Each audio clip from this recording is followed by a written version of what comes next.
my audience is voiceover artists, aspiring voiceover artists. I myself am a voiceover artist. I also manage voiceover artists. So my question is about, for you, Colleen, first, the audition process to get Tales. This, you know, you go through thousands of auditions, they come through, and you're knocking these things out, and then this one special piece came in for Tales.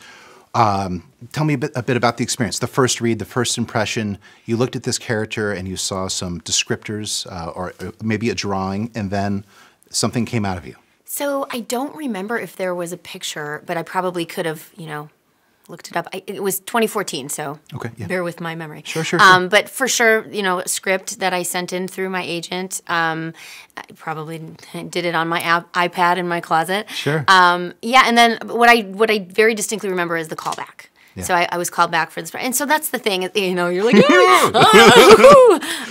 so yeah, like for me in my whole process, I have to like. Even if I'm really excited about it, I do my very best to forget about it because I can't, like, I would be a crazy person if you like, dwell on every single audition because who doesn't want to book everything that you audition for?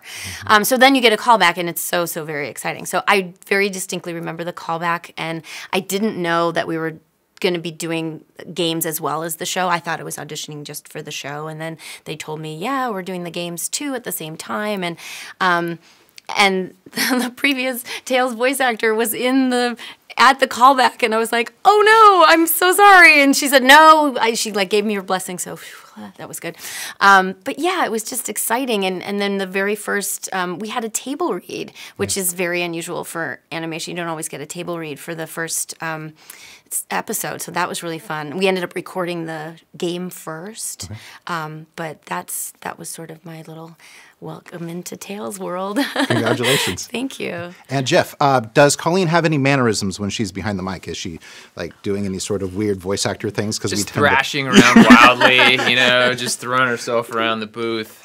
It's the less you know, the better. Okay.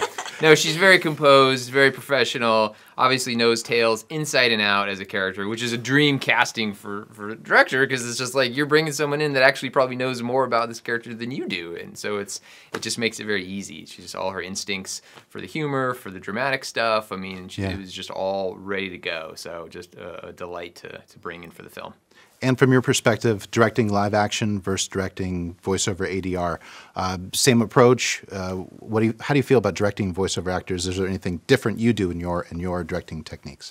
Sometimes it just takes a little bit more explaining because depending on when they're coming in to record, we could have very rough storyboards and it might not really be clear like what's happening in the scene, or it's very early animation and the characters aren't even really animated yet. So a lot of it's just making sure that Colleen and Ben and Idris, they know kind of what's happening, and in order for them to basically perform the lines and create the performance. So it's really just communicating and getting it all set up for them to do their thing. And do you find most of this is happening in one take, or are you pushing your artists like, hey, make it bigger, bring it up? That's it. One take, Colleen. That's all I allow. Yeah. You hear the closet door shut, and she's gone. I already did it. Okay, we're done. Yeah.